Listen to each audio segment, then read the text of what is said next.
मैं जनार्दन प्रसाद रणकोटी, भूतपूर्व सैनिक। आज हमने ये सन 71 की लड़ाई की वो याद आ रही है कि हमने कश्मीर में जो भी कुछ किया है वो सराहनीय था। तो यह हमारे भारत के पूरे जवानों ने बांग्लादेश में कितने हजार सैनिकों को गिरफ्तार किया था। आज मुझे वो याद आ रही है। जब मेरी रात को नींद खुल रही तो फिर नींद नहीं आ रही है, मुझे वो दृश्य याद आ रहा है जब हम छम में तलांवाला में छम सेक्टर में 7th गढ़वाल, 10th गढ़वाल, 9 जाट और 5 सिख हम एक ही ब्रिगेड में थे। और जब वो लड़ाई का दृश्य देखा तो मैं पूरी बटालियन का कोच इंश्योर था और मेरे साथ जीएम साहब जबर सिंह साहब और मेरे उस समय मेजर साहब थे जनरल भंडारी साहब और मेजर साहब कुलकर्णी साहब, वो भी जनरल कुलकर्णी साहब हैं अभी।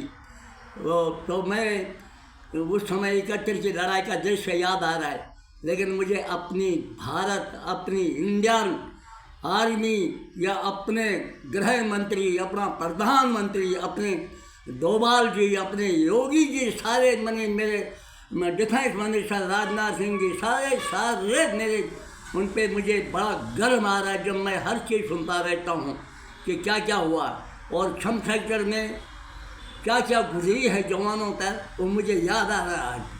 तो इसलिए मुझे अपने इंडियन आर्मी पर बहुत गर्व है।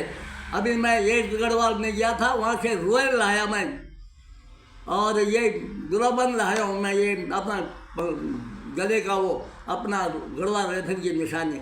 और आज मेरा भी दिल कर रहा है कि मैं भी अगर लड़ाई में जाऊँ, अखनौर, बारामुल्ला, गुलमार्ग, शाही चश्मा, वो सभी जगह मैं रहा हूँ वहाँ पूरा कश्मीर में, तो वो दृश्य याद आ रहे हैं कि कहाँ पर क्या हो रहा है, कहाँ पर क्या हो रहा है। और मेरा भी दिल कर रहा है अगर मुझे अभी भी 45 साल हो गए पेंशन आए हुए, लेकिन अभी भी मुझे सरकार हुक्म दे तो मेरे को वहाँ जा सकते हैं और मैं लड़ाई लड़ सकता हूँ।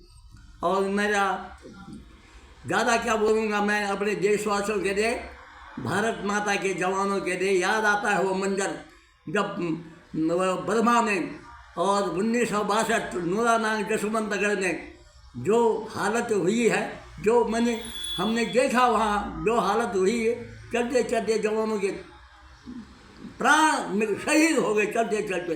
तो बड़ा दृश्य देखा है हमने और वो याद आता है। अभी भी दिल कर रहा है, मैं 80-81 साल का हूँ, लेकिन दिल कर रहा है मेरा कि मैं भी अगर बॉर्डर पर चला जाऊँ, कोई बात नहीं। जय हो मेरे, धन्य भाग्य है मेरी माँ सूख के लगड़ी हो गई थी उस समय, बिल्कुल माँ बिल्कुल सूख के लगड़ी हो गई थी। तो क्या दृश्य देखा मैंने घर आके। तो मैं अब अपने जवानों से यही विनती करता हूँ कि बहादुर हमारे ऑफिसर जवानों, देश के खातिर क्या क्या नहीं सहेंगे आप लोग, पर हमारा भारत अब कभी झुकेगा नहीं। हमारे जितने भी हमारे नेता लोग हैं उनके ताकत से, हमारे मोदी जी के सूझबूझ से ये कोई भी कुछ नहीं होगा हमारे देश को। और मुझे भी बता रहा हूँ मैं कि मुझे भी अगर अभी हुक्म मिले तो मेरा भी दिल खून खौल रहा है मेरा, जब वो दृश्य मुझे याद आते हैं।